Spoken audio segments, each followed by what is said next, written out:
My channel accounting commerce and GST simplified. आज जो हमें अकाउंटिंग प्रिंसिपल के बारे में बात करने वाले हैं। लास्ट वीडियो में मैंने आपको दो अकाउंटिंग प्रिंसिपल के बारे में बताया था, दो अकाउंटिंग कंसेप्ट के बारे में बताया था। एक था गोइंग कंसर्न कंसेप्ट और दूसरा था बिजनेस एंटिटी कंसेप्ट। ठीक है, आज मैं उसी को आगे बढ़ाते हुए और भी कुछ कंसेप्ट की बात करूँगा।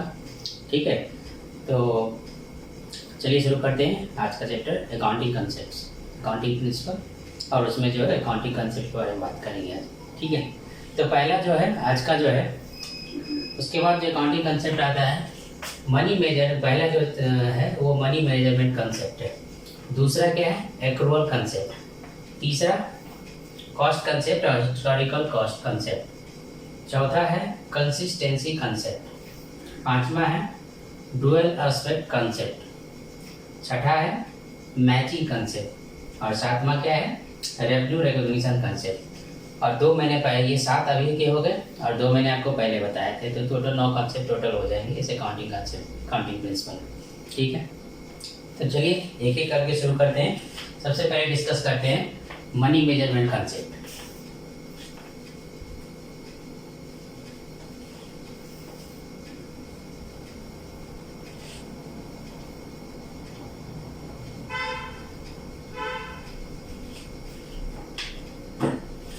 मनी मैनेजमेंट कंसेप्ट क्या होता है? ठीक है, मनी मैनेजमेंट कंसेप्ट ये बोलता है कि जो भी अकाउंट, जो भी एक ट्रांजैक्शन जो बिजनेस में रिकॉर्ड करेंगे वो तभी हम रिकॉर्ड करेंगे जब उसको मनी वैल्यू में मेजर कर सकें, जिसके that is express, that is capable of express in the terms of money. मतलब transaction shall be recorded, only those transaction shall be recorded in the books of account that can be that is capable of express in the terms of the money.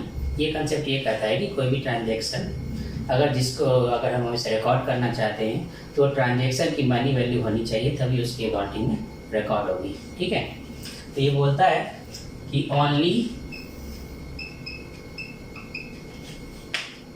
Those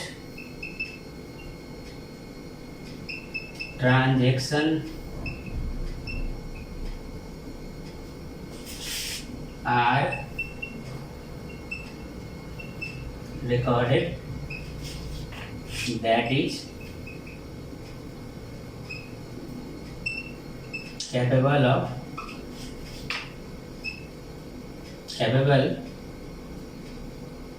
to be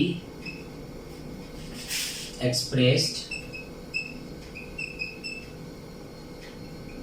in the terms of money।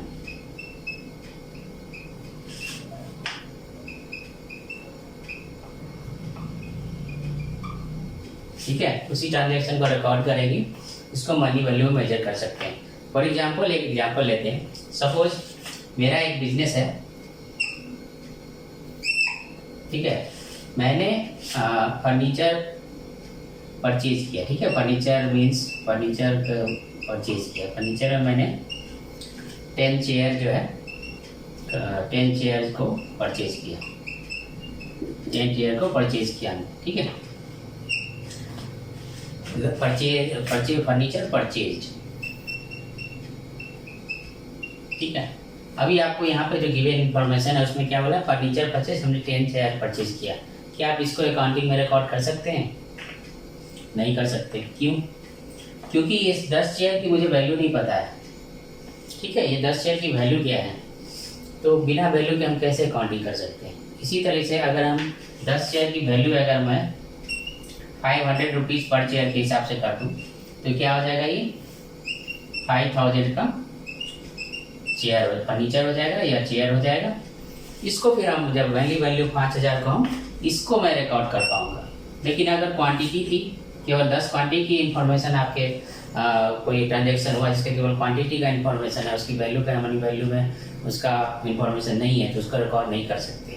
तो ये हम केवल अभी हमें पता चल गया कि ये 500 रुपये का एक चेयर था, 10 चेयर मैंने परचेज किया, तो क्या हुआ, 5000 का हमने परचेज किया। अब मुझे इसकी वैल्यू मालूम हो गई है, तो इस वैल्यू की वैल्यू मालूम होगी तब इसको हम बिजनेस के अपने बुक्स ऑफ अकाउंट में इसको रिकॉर्ड कर पाएंगे।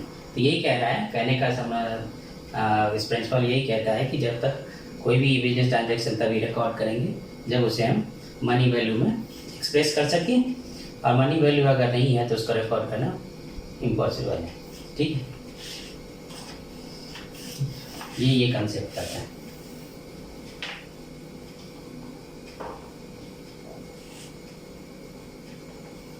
दूसरा बात करते हैं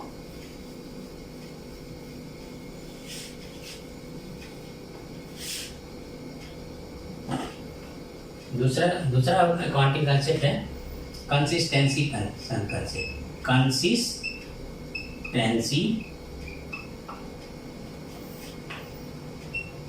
कंसेप्ट, ठीक है। कंसिस्टेंसी का मीनिंग क्या होता है? कंसिस्टेंसी का मीनिंग होता है, जैसे फॉर एग्जांपल आपने 9th में अच्छा परफॉर्म किया, आपने 10th में भी अच्छे मार्क्स लाए, 9th में भी अच्छे मार्क्स लाए, तो लोग आपको नॉर्मल भाषा में बोल देते हैं कि लड़का के परफॉर्मेंस कंसिस्टेंट है, मतलब एक जैसा है, ज़्यादा है, उसमें कोई चेंजेस नहीं है। ठीक है, कंसिस्टेंट है, कंसिस्टेंट परफॉर्मर है। ठीक है, तो हमारा क्या है कंसिस्टेंसी के अकाउंटिंग प्रिंसिपल क्या होता है कि ट्रांजेक्शन को जब भी हम रिकॉर्ड करेंगे तो उस ट्रांजेक्शन को रिकॉर्ड करने के लिए जो प्रिंसिपल हमने आज फॉलो किया, उसी प्रिंसिपल को हम सालों दर साल उसी को फॉलो करते रहेंगे। ये कहता है ऐसे है कि accounting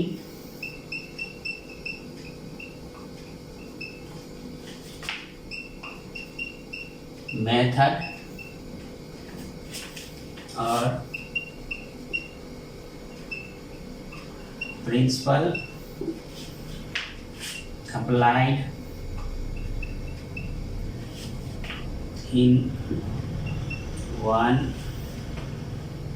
accounting year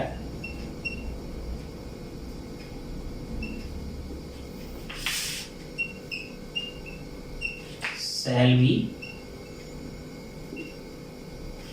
applied consistently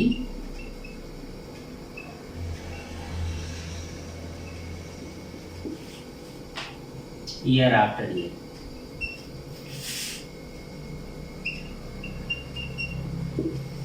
मतलब कि जैसे जो भी अगर हम ट्रांजैक्शन रिकॉर्ड करते हैं और उसकी एक मेथड हमने उसको यूज किया, उसको ट्रीट में उसको रिकॉर्ड करने के लिए कोई एक मेथड और एक प्रिंसिपल हम यूज कर रहे हैं, तो इसी मेथड और प्रिंसिपल को हम आगे भी फ्यूचर में भी इसी प्रिंसिपल को यूज करके अकाउंटिंग में रिकॉर्ड करेंगे। ठीक है, इसका सबसे अच्छा एग्जांपल है, सपोज मान लो क्लोजिंग स्टॉक की वैल्यूएशन। ठीक है, तो वैल्यूएशन ऑफ क्लोजिंग स्टॉक,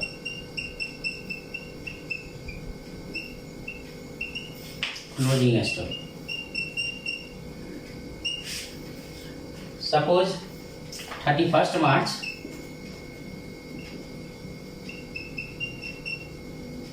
2020 को, सपोज मेरी एक शॉप है जो कि गारमेंट की शॉप है, तो मेरे पास जो है 31 मार्च 2020 को 1000 शर्ट है मेरे पास। ठीक है,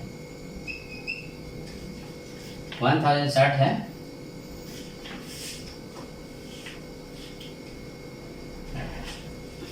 और इसको मैं 500 में खरीद के लेके आया था। ठीक है, 500 में मैं खरीद के लेके आया था, तो मैंने अपने स्टॉक की वैल्यू क्या कर ली, 5 लाख रुपए कर ली। ठीक है, सपोज 31 मार्च को 1000 क्वांटिटी का शर्ट मेरे पास था, और उसकी वैल्यू, उसको जो मैंने परचेज किया था वो 500 परचेज किया था। उस समय इसका स्टॉक का जो वैल्यूएशन मैंने किया था 5 लाख के हिसाब से कर दिया था, जिस प्राइस पर हमने परचेज किया था 500 मैंने परचेज किया था, और 1000 हमारी क्वांटिटी थी, तो उसके बेसिस में हमने स्टॉक का जो वैल्यूएशन किया वो 5 लाख का किया। ठीक है, अब क्या है, ये अकाउंटिंग प्रिंसिपल कहता है कि अगर यही स्टॉक सेम क्वांटिटी 31 मार्च 2021 में भी सेम स्टॉक अगर रहता है, ठीक है, तो उसकी वैल्यू भी हम इसी परचेज प्राइस जो 500 रुपया 5 लाख ही करेंगे। ठीक है,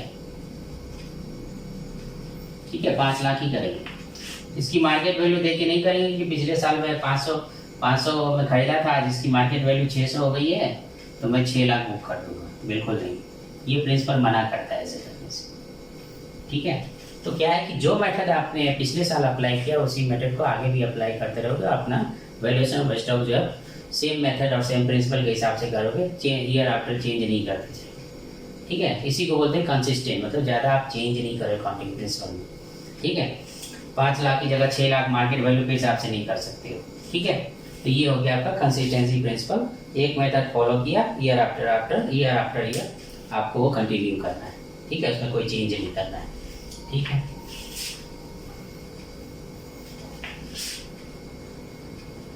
ये आपका कंसिस्टेंसी प्रिंसिपल हो गया।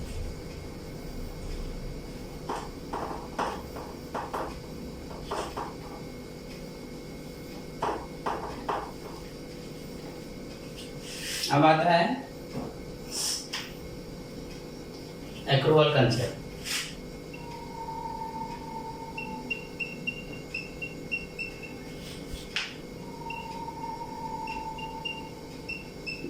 एक्रूअल कंसेप्ट, ठीक है।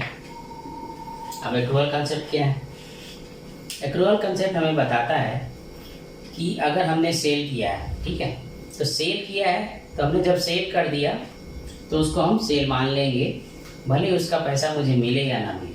ठीक है, मिलना है, अभी मिला या ना, पेमेंट उसका मुझे मिला या नहीं मिला है, हमने उधार भी बेच दिया तो सेल को सेल मानेंगे। ठीक है, इसी तरह से हमने जो सेल किया उसके अगेंस्ट में जो भी एक्सपेंडिचर हमने किया, स्टाफ को सैलरी दी, बिल्डिंग का रेंट दिया और भी कुछ बहुत सारे एक्सपेंडिचर दिए, वो सेल को करने के लिए हमने किए, टेलीफोन लगाया, कंप्यूटर लगाया, कुछ भी लगाया, जो भी खर्चे इसके लिए किए हमने, उसको भी हम रिकॉर्ड करेंगे, चाहे उसका पेमेंट हमने किया या नहीं किया। ठीक है, तो इसी को एक्रूअल प्रिंसिपल बोलते हैं कि ट्रांजैक्शन आपने वैल्यू जो भी रेवेन्यू आपने जनरेट किया उसके अगेंस्ट जो भी एक्सपेंडिचर है उसको भी आप रिकॉर्ड करेंगे।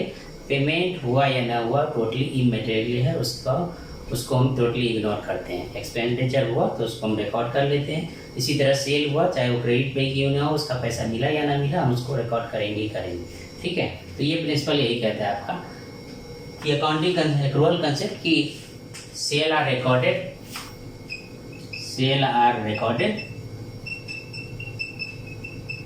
मैं सिंपल लैंग्वेज में लिखता हूँ, अकाउंटिंग लैंग्वेज में बहुत लंबा चौड़ा लिखते रहते हैं, कंसेप्ट क्लियर होना चाहिए बस।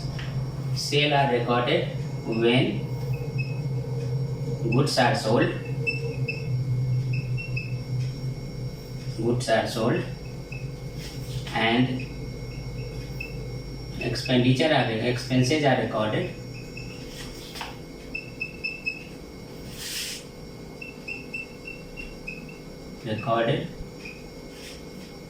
expenses are recorded which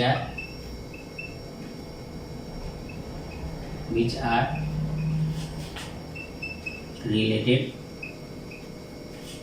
to sale of goods। ध्यान देने वाले थे कि even there is no receipt of cash और पेमेंट ऑफ कैश। ठीक है, ठीक है, तो यही है कि आप सेल आपने रिकॉर्ड में मान लो आपने गुड्स बेच दिया, उधार भी बेच दिया, तो उसको रिकॉर्ड करेगा, पैसा मिलना कोई ज़रूरी नहीं है। इसी तरह आपने कोई खर्चे किए, जैसे रेंट बिल्डिंग का रेंट दिया, उसको रेंट देना पड़ता है, स्टाफ को सैलरी देनी पड़ती है। ठीक है, तो ये सब अगर हम देते उसको हमने पेमेंट किया या नहीं किया, उसको भी तभी हम इसको रिकॉर्ड करेंगे। ठीक है, इसमें ये पेमेंट टोटली इमटेरियल, चाहे पेमेंट मिले या ना मिले, बस उस पीरियड का एक्सपेंडिचर होना चाहिए और सेल से रिलेटेड होना चाहिए, बिजनेस से रिलेटेड होना चाहिए, पेमेंट इमटेरियल है, तो इसको हम क्या बोलेंगे, एक्रूअल कंसेप्ट यही हमें बताता है कि रिकॉर्ड तो करना ही है, चाहे पेमेंट हो या नहीं हो। ठीक है,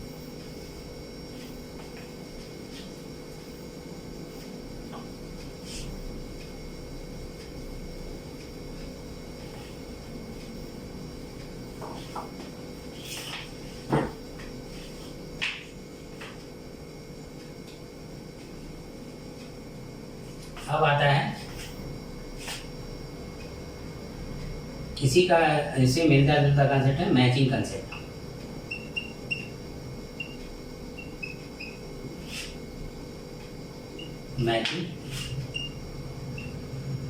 कंसेप्ट, ठीक है। ये कंसेप्ट मैचिंग कंसेप्ट क्या होता है? मैचिंग मीन्स मैच करना, ठीक है।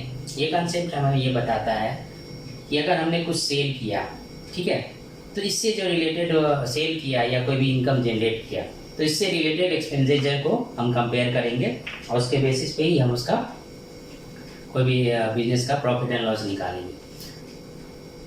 फॉर एग्जांपल, हमने मेरा एक सपोज गारमेंट का शॉप,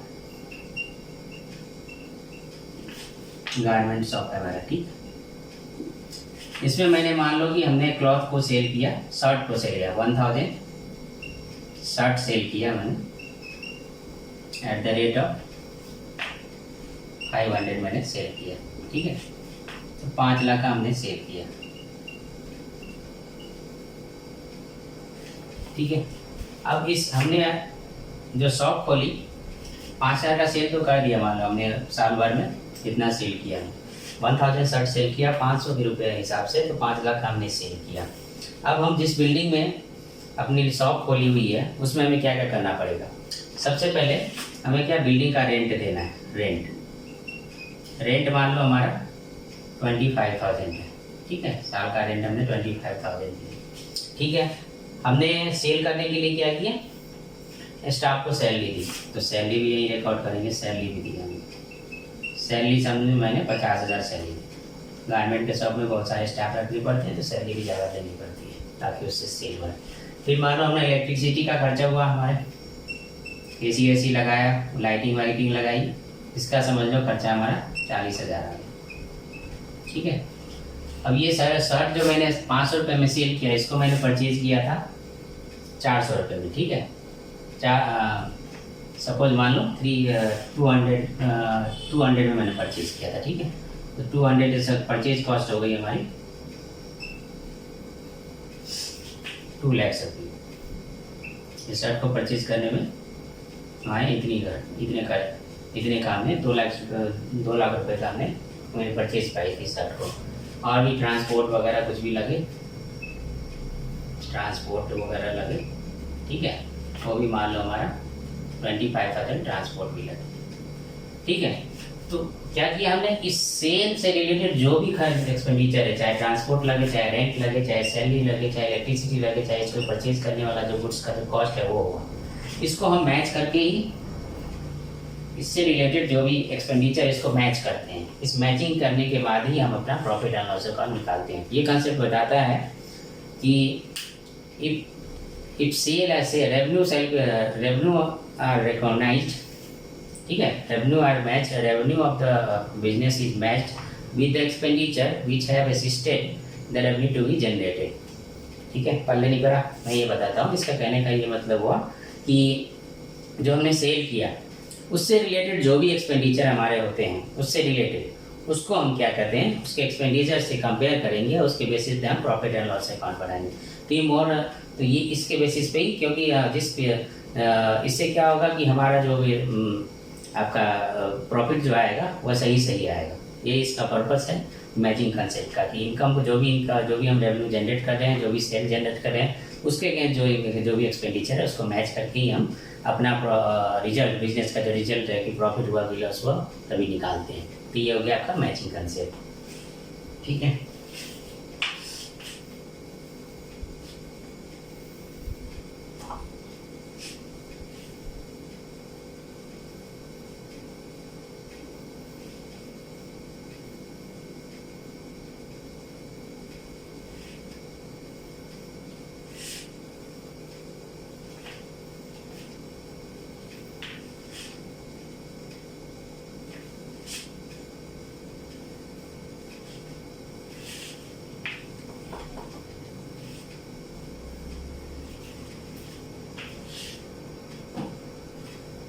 अब नेक्स्ट प्रिंसिपल है revenue recognition concept.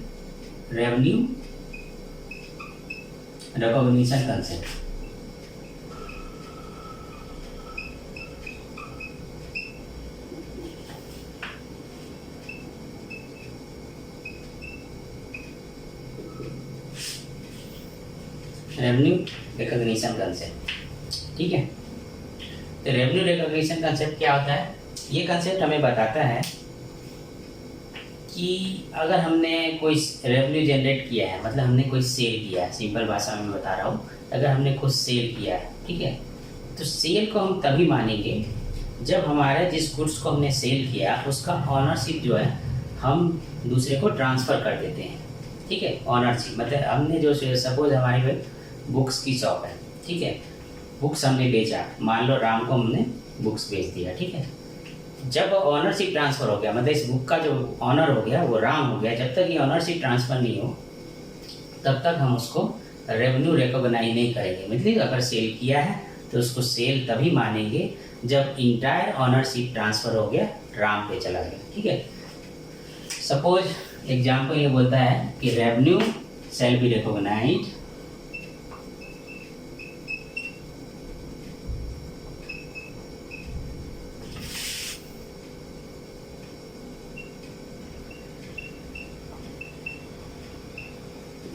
when ownership of goods sold is transferred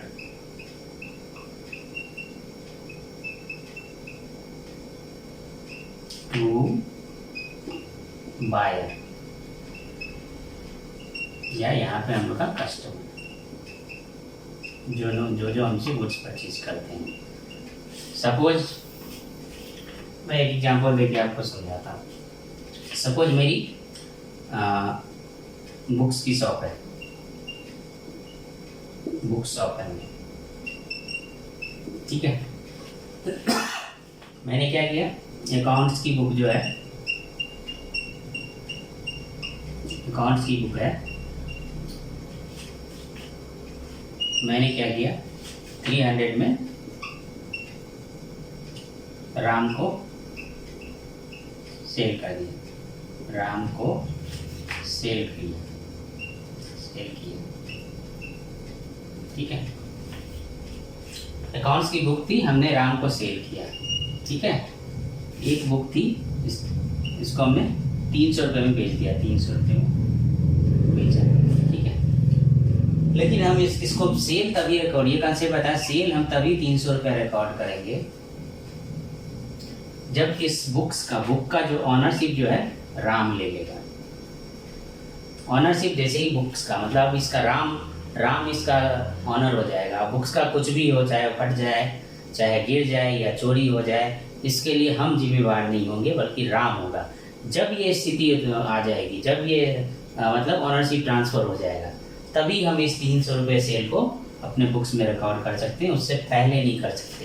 तो जब भी हम सेल करते हैं तो हमें ये पहले देखना है, उसको सेल को रिकॉर्ड करते समय हमें देखना होता है, ये प्रिंसिपल मुझे हमें बताता है कि ऑनरशिप ट्रांसफ़र हुआ कि नहीं है। अगर ऑनरशिप ट्रांसफ़र हो गया है तो हम सेल में ले लेंगे। अगर ऑनरशिप ट्रांसफ़र नहीं हुआ, मतलब रिस्क और रिवार्ड एसोसिएटेड विद गुड्स, ठीक है, वो अगर ट्रांसफ़र नहीं हुआ तो हम उसको सेल नहीं मानेंगे।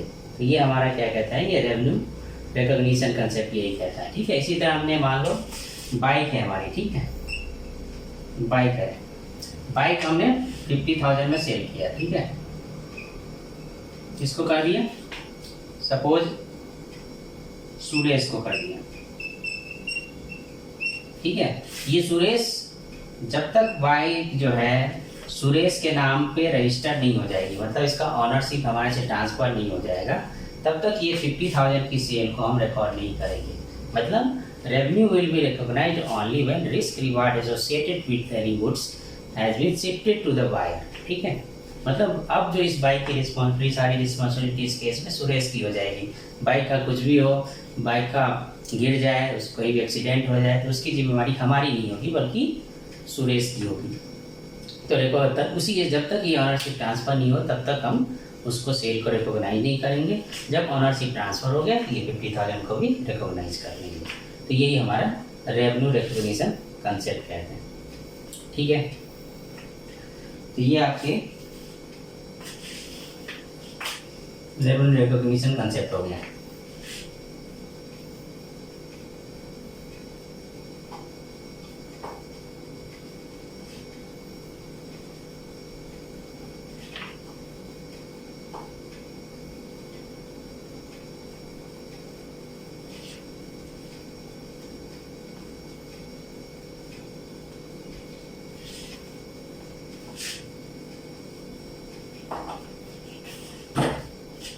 अब जो है जो बहुत ही इम्पोर्टेंट है, जो कि जिसके बेसिस पे पूरे अकाउंटिंग चलती है, वो है क्या है, डुअल एस्पेक्ट कंसेप्ट। इसको सिंपल भाषा में बोलते हैं डबल एंट्री कंसेप्ट। ठीक है, तो मैं इसको लिखता हूँ, आपके बुक्स में यही सिलेबस में है, dual aspect concept.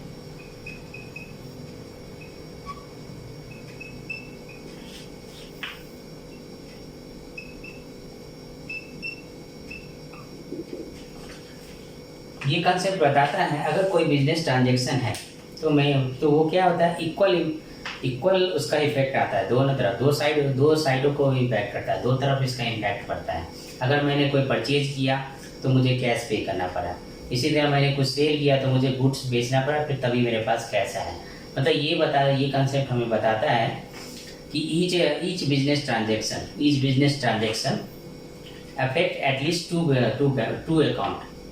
Account affect equal either debit और क्रेडिट। ठीक है, बताता है each business transaction affect at least to account. Okay, तो उसको हम क्या करते हैं, डुअल एस्पेक्ट कंसेप्ट करते हैं। ठीक है, डुअल एस्पेक्ट आपको एग्जाम्पल देके समझाता हूँ। सपोज मेरी ग्रोसरी की शॉप है, ग्रोसरी शॉप है। ठीक है, तो मैंने क्या किया, सपोज मैंने 100 बैग राइस परचेज किया एट द रेट ऑफ पर बैग मान लो 500 बैग। ठीक है, टोटल हमने क्या किया, 5 लाख रुपए। ठीक है, मुझे खर्च करने पड़ेगा, मतलब कि I purchased rice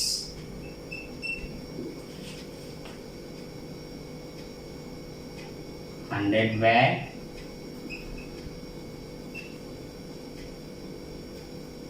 by paying cash 5 lakhs। ठीक है, मैंने क्या किया, परचेज किया 100 बैग परचेज किया, 5 लाख हमें कैश देना पड़ा। तो क्या हुआ, 5 लाख परचेज तो किया, लेकिन यही 5 लाख क्या हुआ, हमें देना भी पड़ा। मतलब क्या है कि कोई भी बिजनेस ट्रांजेक्शन होगा वो एटलीस्ट 2 अकाउंट को अफेक्ट करेगा। ठीक है, कुछ लेना पड़ेगा तो कुछ देना पड़ेगा, इसी तरह कुछ देना पड़ेगा, कुछ हमने दिया है तो हमने कुछ मिला भी है। ठीक है, इस केस में हमने क्या किया, हमने परचेज तो कर लिया, एक अकाउंट हो गया परचेज, और हमें लेकिन क्या करना पड़ा, कैश देना पड़ा। ठीक है, तो दूसरा अकाउंट हो गया कैश। तो कोई एक ट्रांजेक्शन जो भी हो, जब भी एक बिजनेस ट्रांजेक्शन होगा तो एटलीस्ट 2 अकाउंट को वो अफेक्ट करेगा। ठीक है, यहाँ पे क्या कर रहा है, परचेज को भी 5 लाख से अफेक्ट कर रहा है, और कैश भी हमारे यहाँ से 5 लाख जा रहा है। ठीक है, इक्वल इफेक्ट होगा। ठीक है, डेबिट और क्रेडिट हमेशा इक्वल होते हैं, क्योंकि वही कंसेप्ट हर जो भी बिजनेस ट्रांजेक्शन पर रिकॉर्ड करते हैं, ये डुअल एस्पेक्ट कंसेप्ट के हिसाब से ही करते हैं। इसलिए जब भी कोई ट्रांजेक्शन होता है तो debit equal to credit always होता है। ठीक है, ये अकाउंटिंग का थंब रूल है। इस केस में क्या हुआ कि परचेज हमने 5 लाख का किया, तो 5 लाख हमारे पास राइस तो आ गया, परचेज अकाउंट इफेक्ट हुआ। उसी तरह हमारा कैश अकाउंट भी 5 लाख मुझे देने पड़े, तो हमारा कैश अकाउंट भी इफेक्ट हुआ, तो दोनों हमारा इक्वल इफेक्ट हुआ। तो जो भी बिजनेस ट्रांजेक्शन होगा तो वो 2 अकाउंट को इफेक्ट करेगा। इसी तरह मैंने मान लो इसी राइस को 6 लाख में बेच दिया,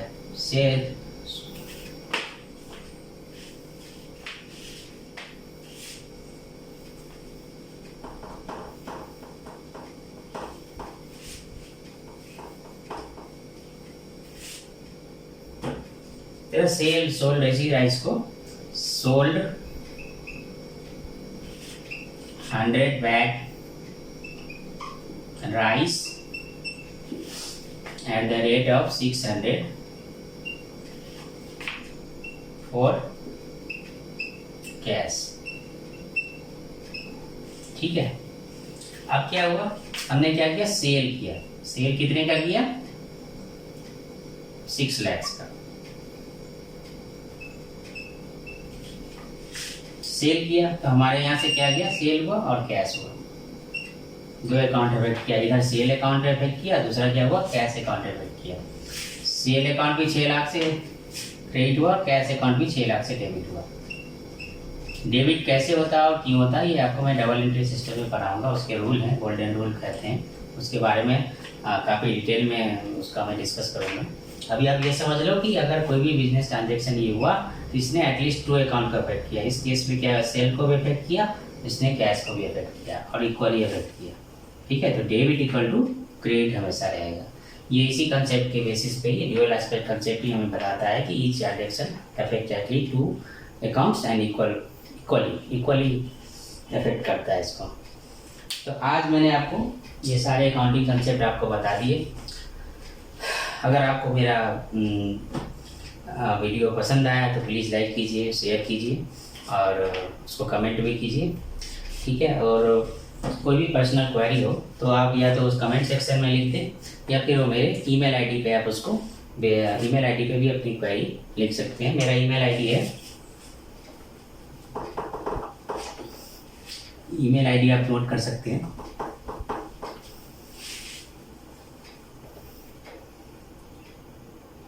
opca123@gmail.com। ठीक है, कोई भी क्वेरी हो आप डायरेक्टली इस पे मेल भी कर सकते हैं, आप कमेंट सेक्शन में भी आप क्वेरी हमसे पूछ सकते हैं। मैं इसका रिप्लाई विद इन वीक करने की कोशिश करूँगा। ठीक है, opca123@gmail.com। ठीक है, thank you very much. Keep sharing, keep liking, keep commenting on my video. Thank you once again.